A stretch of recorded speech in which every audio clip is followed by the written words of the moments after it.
2006 batch के IAS अधिकारी भुवनेश यादव छत्तीसगढ़ के तेज तर्रार अधिकारियों में शुमार हैं। बीते 1.5 दशक से छत्तीसगढ़ में सेवा दे रहे भुवनेश के पिता भी एक आईएएस ही थे और हर पिता की तरह वो भी चाहते थे कि भुवनेश आईएएस ही बने। लेकिन भुवनेश को लगता था कि सिविल सेवा परीक्षा के लिए पढ़ाई ज्यादा समय मांगती है, लिहाजा उन्होंने पढ़ाई पूरी करने के बाद कुछ दिनों तक प्राइवेट जॉब की और फिर बिजनेस करने लगे। लेकिन एक हादसे ने हालात बदल डाले। भुवनेश न बिजनेस करने की स्थिति में थे और न ही प्राइवेट जॉब में लौटना चाहते थे। ऐसे में अपने पिताजी के कहने पर उन्होंने सिविल सेवा परीक्षा की तैयारी करना शुरू कर दिया और फिर कामयाब भी हुए। भुवनेश अपनी कामयाबी के लिए अपने माता पिता को जिम्मेदार मानते हैं। उनका मानना है कि अभिभावक हमेशा बच्चों के लिए सही फैसले करते हैं। भुवनेश सिविल सेवा परीक्षा के लिए धैर्य, सहनशीलता को बेहद अहम मानते हैं। भुवनेश यादव आम जनता में काफी लोकप्रिय हैं। उनकी बेहतरीन कार्यशैली ने अधिकारी और जनता के बीच की दूरी को जैसे खत्म करने का काम किया। और शायद यही वजह है कि नारायणपुर कलेक्टर रहते हुए जब उनके ट्रांसफर का ऑर्डर निकला तो 2 दिनों तक नारायणपुर बंद रहा। कोरोना काल में भुवनेश में दिन रात मरीजों की सेवा की और अभी भी जुटे ही हुए हैं। राज्य के सुदूर अंचलों में कार्य की प्रगति किस तरीके से हो रही है, इसकी रियल टाइम जानकारी रखने के लिए आई फ्रॉम स्काई एप्लीकेशन लाना भुवनेश की बड़ी उपलब्धियों में से एक है। आज इस एप्लीकेशन का इस्तेमाल राज्य सरकार के साथ साथ केंद्र सरकार भी कर रही है।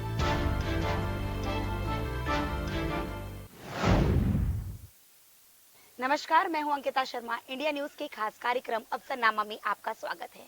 आज एक हम ऐसे अफसर से मिलने वाले हैं जो अभी ग्राम उद्योग विभाग संचालित कर रहे हैं, संभाल रहे हैं, आईएएस ऑफिसर हैं। उनके साथ उनकी धर्मपत्नी भी हमारे साथ हैं।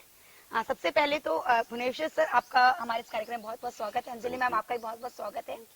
ये राजस्थान से छत्तीसगढ़ का सफर कैसा रहा? मैं राजस्थान में उदयपुर में पैदा हुआ और मैं उदयपुर में अपना बसना चाहता था और 2003 में मेरा एक दुर्घटना में चोटिल हुआ और मैं 5-6 महीने बिस्तर में था। उस वक्त मैं एक अपना पंप चलाता था और तब डॉक्टर ने बोला कि आप रेगुलर अगर आप सफ़र करेंगे तो आपको पैरालिसिस होने की संभावना है, तो आप मेरा एडवाइस है कि आप 1.5 साल सफ़र ना करें और अपना खुद का ध्यान रखें।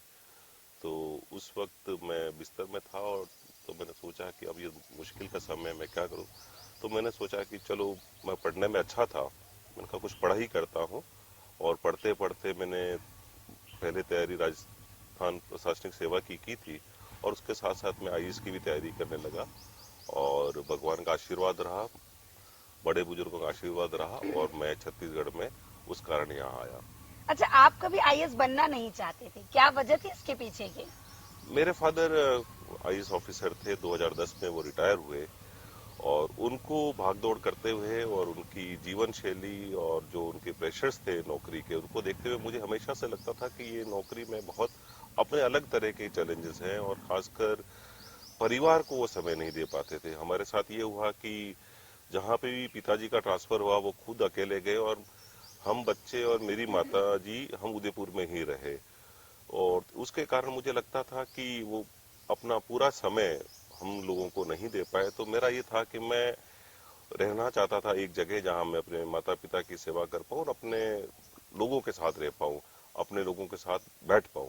ये मेरा कारण था। इस वजह से मेरी कोशिश थी कि मैं किसी भी प्रकार की नौकरी, आईएएस का तो इस कारण दिक्कत था और मैं उदयपुर नहीं छोड़ना चाहता था। मुझे उस जगह से लगाव था क्योंकि मैं वहाँ पैदा हुआ, मेरी सारी जो भी स्कूलिंग है और जो भी मेरा ग्रोथ है वो सब उदयपुर, तो उससे बड़ा लगाव सा था।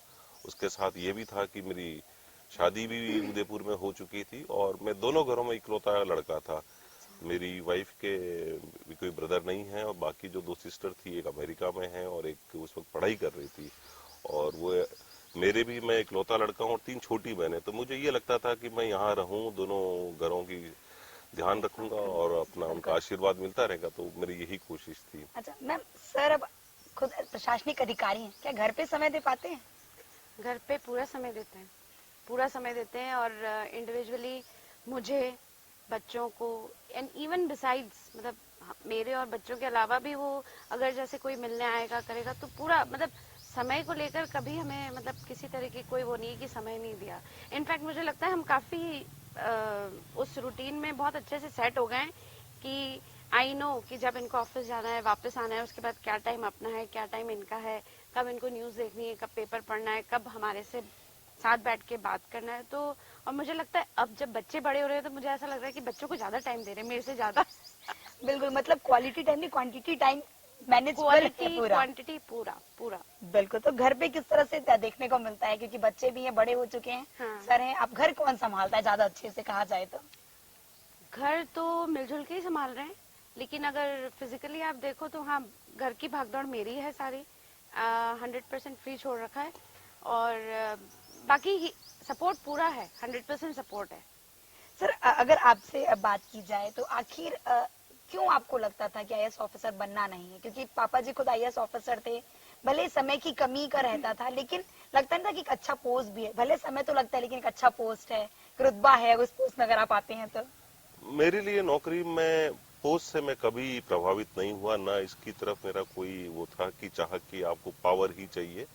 मेरे लिए अपनी कुछ महत्व थे कि मैं अपने फादर मदर के साथ समय स्पेंड करना चाहता था, मैं अपनी जहां मेरी परवरिश हुई उनके साथ रहना चाहता था, और यही कारण थे। जैसे मेरे फादर, जब मैं छोटा था 11th क्लास में भी मुझे मेरे फादर बोले कि भुवनेश तुम पढ़ाई में बहुत अच्छे हो, तुम ये आईआईटी वगैरह के लिए क्या तैयारी कर रहे हो, ह्यूमैनिटीज का सब्जेक्ट क्यों नहीं ले लेते, और उसके बाद तुम आईएएस की तैयारी कर। तभी मैंने पिताजी को बोला, मैंने कहा पिताजी मुझे इस तरफ नहीं जाना है, मैं अपना जो फील्ड चूज कर रहा हूँ वो उसमें मैं संतुष्ट हूँ, और मैं मुख्य समय उदयपुर में ही रहना चाहता हूँ।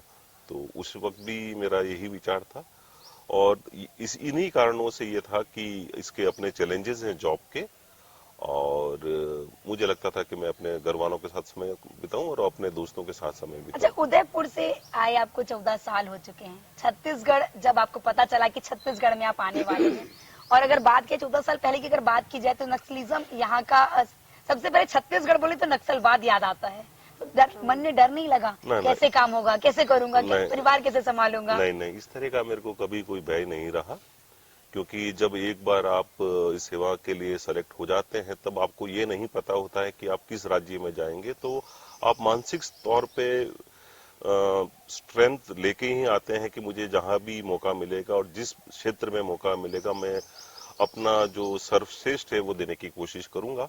और मैं खुशकिस्मत था कि भारत दर्शन में ही मुझे जब ये अलॉट हुआ काडर, उससे पहले मैं सुकमा और बीजापुर वो वाला हमने भारत दर्शन में दौरा किया था, तो मुझे पता लग गया था कि मैं जिस कैडर में जा रहा हूँ वो किस तरह का कैडर है। मुख्यतः ग्रामीण परिवेश का ज्यादा कैडर है, नगरीकरण यहाँ राज्य में ज्यादा नहीं हुआ है, और लोग बहुत अच्छे थे, तो मैं खुश था कि मैं छत्तीसगढ़ आ रहा हूँ। और अब बात करेंगे तो मुझे ऐसा लगता है कि छत्तीसगढ़ मेरा घर सा हो गया। मैं उदयपुर जाता हूँ जब 15-20 दिन अपने साल में, तो मुझे लगता है कि मैं फटाफट वापस अपने घर जाऊं, वो मुझे बुला, और जैसे मैं एयरपोर्ट पे उतरता हूँ मुझे लगता है मेरा वापस घर आ गया है, मैं यहीं को बिलोंग करता हूँ। तो ये इतना चेंज भी हो गया है। जी बिल्कुल। सर अगर बात की जाए तो कलेक्टर के रूप में आपने पूरा जो है जिला संभाला हुआ था, एक प्रशासनिक अधिकारी के रूप में भी अलग अलग विभाग में आपने जिम्मेदारी संभाली है। कलेक्टर पद संभालना मुश्किल है कि इस तरह से विभाग संभालना मुश्किल है? आईएएस में क्या होता है कि जैसे जैसे आपकी सीनियरिटी बढ़ती है उस हिसाब से आपके दायित्व चेंज होते जाते हैं। जब आप शुरुआत करते हैं तो आप एक सहायक कलेक्टर के तौर पे शुरुआत करते हैं, वो आपके सीखने का दौर होता है। जब आप जो जिले में सीनियर अधिकारी होते हैं उनके साथ उनको देखते हुए सीखते हैं, और आप एक मुख्यतः सीखने की भूमिका होता है प्रशिक्षण, उसके पश्चात आप आगे बढ़ते जाते हैं। तो उसी बढ़ने के चरण में कलेक्टर का पद भी है जो आपको उसी वरिष्ठता के बाद मिलता है। कलेक्टर का पद के अपने दायित्व हैं, अपने चैलेंजेस हैं, क्योंकि अब पूरा जिला आपकी तरफ देखता है कि आप किस तरह से उस जिले की भलाई के लिए काम करेंगे, उसके विकास के लिए काम करेंगे, क्या आपका एजेंडा रहेगा, किस तरह से। तो उस हिसाब से कलेक्टर का पद थोड़ा सा चैलेंजिंग होता है कि पूरे एक जिले की सारे विभागों के समन्वय कर जिले का सर्वांगीण विकास करने के साथ साथ लोगों का भला करने की भी पूरी जिम्मेदारी कलेक्टर के ऊपर होती है। फिर जैसे आप बढ़ते हैं, आप संचालक के पद पे आते हैं, सचिवालय में काम करते हैं, तब आपका पद ये होता है कि आप उस जिसके भी आप संचालक, उस डिपार्टमेंट के लिए आप क्या करेंगे, कैसी पॉलिसीज बनाएंगे, अगर जो पॉलिसीज है उनको धरातल पे कैसे क्रियान्वित करेंगे, ताकि उस डिपार्टमेंट की पॉलिसी से जो लोग लाभान्वित हो सके, उनके लिए आप बेस्ट क्या कर सकते हैं। सर, सुदूर अंचल में भी आपने काम किया है, लगता है कि अंतिम छोर के जो व्यक्ति होते हैं उन तक योजनाओं का लाभ नहीं पहुंच पाता। ऐसी स्थिति में एक प्रशासनिक अधिकारी के रूप में आप कैसे क्या चाहेंगे, बोलना चाहेंगे कि कैसे उन योजनाओं का जो है क्रियान्वयन अच्छे से हो सके और जो लोग उनके वाकई जिनकी जरूरत है उन तक योजनाओं का लाभ पहुंच सके। मेरा मत है कि सबसे पहले प्रशासनिक अफसर को सुलभ होना चाहिए। He should be available to the people. और मैंने हमेशा ये कोशिश की कि जब भी मैं एसडीएम था या असिस्टेंट कलेक्टर था या कलेक्टर था, मैं बहुत सुलभ था। मेरा दरवाजा कभी किसी के लिए बंद नहीं रहा और किसी को भी मेरे को चिट्ठ देके आने की जरूरत नहीं होती। आप विश्वास करेंगे, मैं नारायणपुर में जब जिलाधीश या कलेक्टर हुआ करता था, लोग 2-2 दिन दूर चल के मेरे से मिलने आते थे। उनको ये विश्वास था कि ये जिन अधिकारी से मिलने जा रहा हूं वो मेरे से मिलेंगे और मेरी बात को सुनेंगे और उनके जो भी उनके बस में रहेगा उसका निराकरण करने की कोशिश करें। तो ये विश्वास आपको लोगों के बीच में पैदा करना पड़ता है, आपको एक जुड़ाव बनाना पड़ता है आपकी जो लोग हैं, ताकि वो आपके साथ एक कनेक्ट महसूस करें कि नहीं, हम इनके पास जाएंगे तो ये हमारे लिए उसका निराकरण जरूर करेंगे। तो मुझे काफी बार ये महसूस हुआ कि मैं सुलभ था तो लोग मुझसे मिलने आते थे और मैं काफी अच्छे से लोगों से कनेक्ट कर पाया और इसी के कारण मैं काफी कुछ चीजें उस दूरस्थ अंचल में भी लोगों के लिए कर पाया। बिल्कुल यही वजह है कि ग्रामीण जो सोचते हैं, जो गांव भोले भाले जो लोग होते हैं कि अधिकारी तो मिलेगा नहीं, का कर वो जाके हमन, ऐसा अधिकतर सुनने को मिलता है। यही वजह है कि नारायणपुर में जब आप जाने वाले थे, ट्रांसफर जब हुआ तो 2 दिन तक पूरा नारायणपुर बंद रहा। वो लोगों का स्नेह था, उनको लगता था कि मैं उनके बीच का ही एक अधिकारी हूं, उन्हीं का बीच में से हूं, बाहर से नहीं आया हूं और वो एक जुड़ाव महसूस करते थे। शायद यही वजह रही होगी। और वैसे भी अधिकारी का काम है, जहां उसको जो दायित्व दिया जाएगा उसको पूरी तत्परता से और लगन से करना है। बिल्कुल यही वजह माना जाए कि एक साल में 5 बार ट्रांसफर हुआ कि जो काम आप बोलते हैं वो होना चाहिए, नहीं हुआ, अगर नहीं सुन रहे तो ट्रांसफर हो जाता है। क्या यही वजह माना जाए? नहीं, ये भी एक प्रक्रिया है आपके ग्रोथ की कि आपको किस तरह से अलग अलग दायित्व निभाने हैं और आपको किस तरह से चैलेंजेस लेने हैं और उसके साथ साथ आपका अपना भी एक आइडेंटिटी होती है। जैसे मेरे को ये है कि मैं अपने जो भी मुझे दायित्व दिया गया है मैं बहुत ईमानदारी से, कर्तव्यनिष्ठता के साथ करूंगा और मुझे इन चीज की कोई चिंता नहीं होती कि मेरा कहीं ट्रांसफर हो जाएगा। ये भी एक दायित्व है। ट्रांसफर के बहाने मैं नई जगह, नए लोगों से जुड़ाव कर पाता हूँ, नए क्षेत्र में अपनी सेवाएं दे पाया और उनके लिए कुछ काम कर पाता हूँ। बिल्कुल। मैम, सर से मुलाकात कैसे और कब हुई? सर से मुलाकात सबसे अच्छा भगवान का वो बोलेंगे संजोग या जो भी हम बोलते हैं, हम डेस्टिन्ड थे।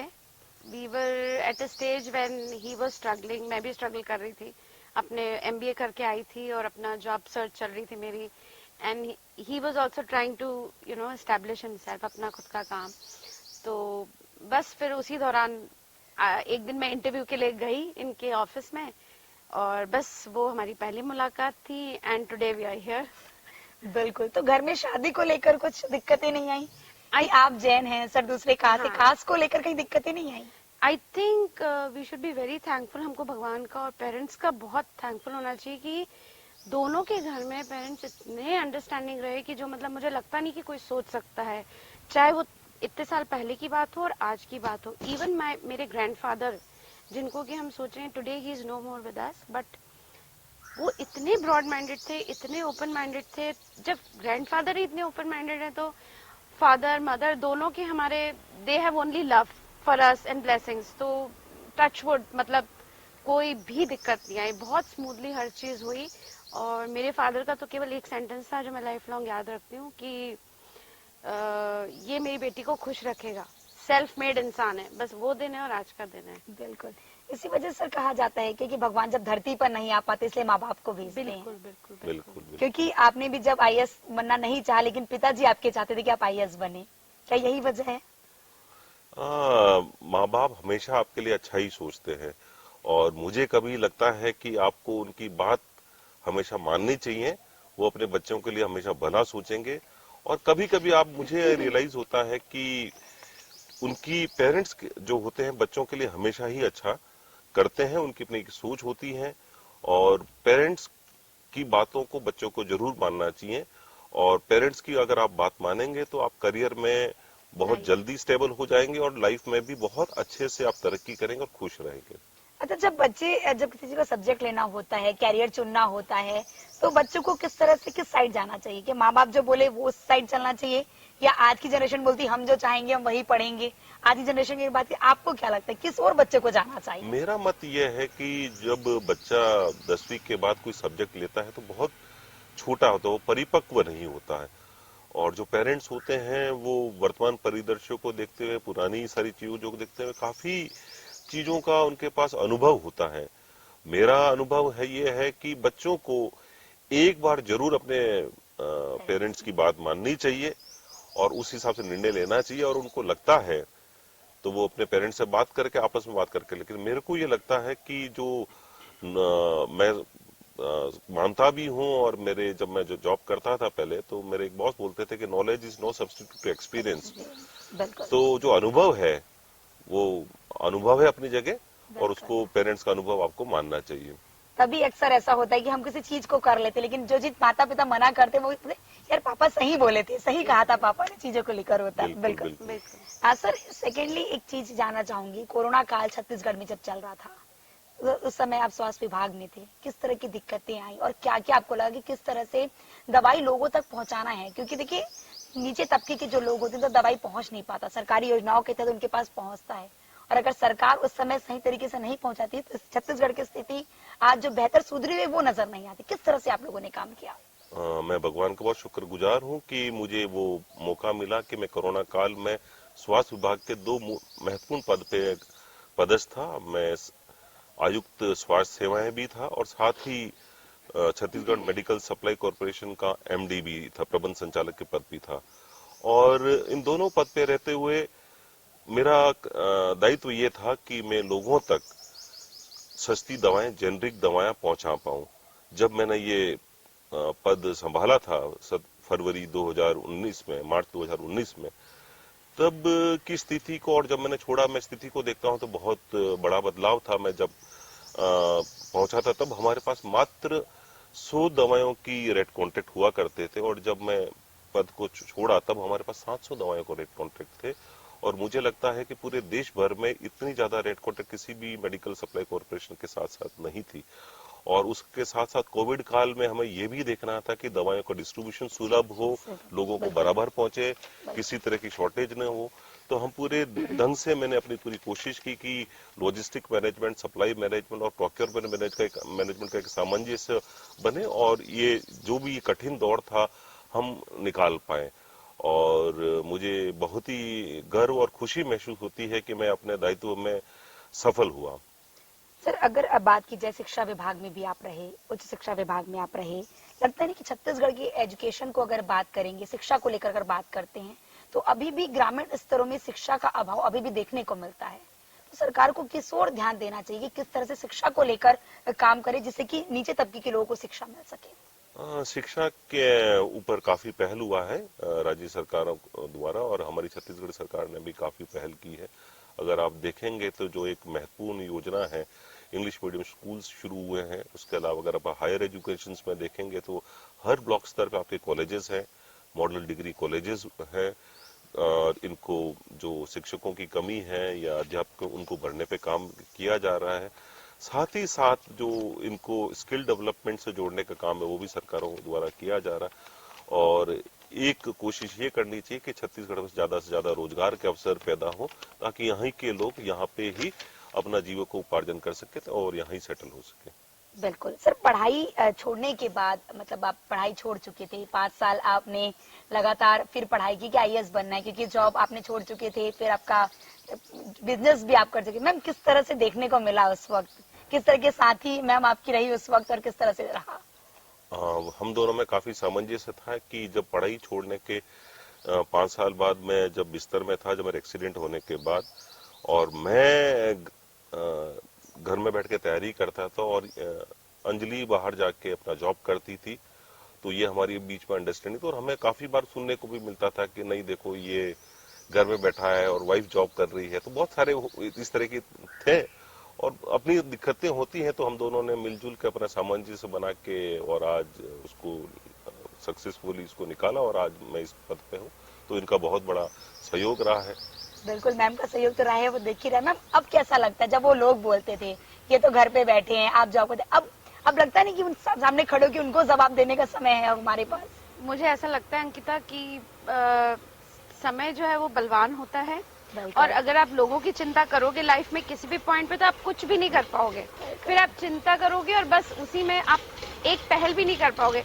तो आपको लोगों वाला फंडा जो है वो दिमाग से हटा के रखना है, क्योंकि आपको अपना जीवन तो अपने हिसाब से जीना है ना। हमने एक दूसरे को चुना है, तो हमें अच्छे समय में, बुरे समय में, सब में एक दूसरे के साथ रहना है। ये हमारी चॉइस है, हमारी प्रायोरिटी है। लोग क्या करेंगे? पहले भी लोग नहीं थे, आज भी लोग नहीं है, तो ठीक है। मतलब समय चेंज होता है और समय अपने आप जवाब देता है। आपको और हमको कुछ भी करने की जरूरत नहीं है। बिल्कुल, गॉड इज ग्रेट, भगवान हमारे साथ रहा है हमेशा। बिल्कुल, कुछ तो लोग कहेंगे, लोगों का काम है कहना। बिल्कुल बिल्कुल बिल्कुल। सर, जिस तरह से देखने को मिल रहा है सोसाइटी में, अगर बात की जाए इसको लेकर जैसे चर्चाएं रहती है, आपके लिए सफलता की क्या मायने हैं? क्योंकि आप जिस पोस्ट पे हैं, एक लोगों के आइडियल है, तो आपके लिए सफलता के क्या मायने हैं? मेरे लिए बहुत सिंपल मायने सफलता कि मैं दिन भर कुछ ऐसा काम करूं, मैं जब घर पे आऊं और सुकून की नींद सो पाऊं। तो मेरे लिए सफलता का मायने बहुत ही सिंपल है कि मुझे बहुत अच्छी सुकून की नींद आनी चाहिए कि मैं आके आराम से तसल्ली से सो पाऊं कि मैं दिन भर में अच्छा काम करके आया हूं। उसके अलावा मैं ज्यादा महत्वाकांक्षी नहीं हूं। और सफलता छोटे छोटे खुशी से भी आप मिलती है कि आपने किसी के लिए छोटा सा कोई काम कर दिया, वो खुशी में आपको थैंक्स बोलना है, छोटे छोटे चीजों में खुशी। और वही मेरे लिए, मुझे लगता है कि अगर मैं 2 लोगों के लिए भी काम आ पाया या किसी के लिए मैंने कुछ कर दिया, तो वो मेरे लिए सफलता है। मैं उसी से काफी खुश रहता हूँ। बिल्कुल सर, जो ग्रामीण क्षेत्र से जो युवा निकल कर आते हैं, युवा पीढ़ी जो निकल कर आ रही है, उनके पास संसाधन की कमी होती है, और आपने आईएएस एग्जाम भी फाइट किया हुआ है, तो किस तरह से उनको पढ़ाई करना चाहिए और क्या कुछ उनको तैयारियां करनी चाहिए? सबसे पहले तो ये आपको आत्मविश्वास होना चाहिए कि कोई भी चीज मुश्किल नहीं है। आपको अपने आप को ये विश्वास दिलाना होगा कि अगर मैं किसी चीज की तैयारी कर रहा हूं तो मैं उसमें निकल सकता हूं। आत्मविश्वास बहुत जरूरी है और लगातार आपको ये अपने मन को कहते रहना पड़ेगा कि मैं ये कर सकता हूं, मैं करके दम लूंगा। और उसके साथ साथ अब संसाधनों की कमी नहीं रही। इंटरनेट पे काफी कुछ जानकारियां मिल जाती हैं। लोगों का सरकार के द्वारा भी काफी कुछ प्रतियोगी परीक्षाओं के लिए संसाधन जुटाए गए हैं, लाइब्रेरीज हैं। बस आत्मविश्वास होना चाहिए और मानसिक दृढ़ता होनी चाहिए आप में। बिल्कुल सर, एक आपने एक ऐप भी लॉन्च करवाया था जब आप अधिकारी के रूप में पे काम कर रहे थे। वो ऐप अब हर योजनाओं में ही शुरू होती, कौन सी वो ऐप है और किस तरह से उसमें कार्यप्रणाली इसमें देखने को मिलता था? ये मैं जब सीओ जिला पंचायत हुआ करता था बिलासपुर की, तो मेरी ये कोशिश थी कि हर काम में पारदर्शिता बरती जाए। तो उसको नजर रखने के लिए हमने एक शुरुआत की थी कि मोबाइल पे एक एप्लीकेशन बनवाई थी, आई फ्रॉम स्क्वायर, और मोबाइल हमने रोजगार सहायक को दिया था ताकि वो नरेगा में जो काम हो रहा है उसके फोटोग्राफ अपलोड कर पाए। वो रियल टाइम फोटोग्राफ आते थे, डेट के साथ, समय के साथ और लेटीट्यूड लॉन्जिट्यूड को, ताकि इससे पता पड़ता था कि वो फील्ड से फोटो ली गई, कहीं से मॉफ नहीं की गई। साथ साथ ही हम आंगनवाड़ी को भी मॉनिटर करते थे, आंगनवाड़ी खुली, मध्याह्न भोजन बना, दूसरे अधोसंरचना के काम हो रहे हैं या नहीं हो रहे हैं। और मुझे लगता है ये काफी अच्छी पहल थी। और उसके पश्चात काफी आगे बढ़ने के पश्चात भारत सरकार ने भी अपना एक पोर्टल बनाया और एक ऐप किया, तो उसको नाम दिया भुवन। और आज काफी योजना में उस ऐप के माध्यम से उसी तरीके के ऐप को डेवलप करते हुए काफी योजनाओं के फोटोग्राफ उससे अपलोड किए जाने को उन्होंने कंपलसरी कर रखा है। बिल्कुल, बहुत अच्छी पहल जो है आपके द्वारा की गई थी। मैम, अगर बात की जाए छुट्टी वाले दिन, अवकाश वाले दिन, खाना कौन बनाता है? मतलब किसकी मर्जी से खाना बनता है घर पे? आप मानोगे नहीं, मतलब कितने साल हो गए Manish? It's like 19 years 20 years and कभी खाने में ना, मतलब ऐसे ही शेयर कर रही हूँ कि अगर नमक शक्कर कुछ भी थोड़ा ऊपर नीचे होता है, ये हमेशा मुस्कुरा के खा देते हैं। ब्रेकफास्ट की टेबल पे अगर कुछ नहीं है तो अंदर से एक केला लेके खा लेंगे।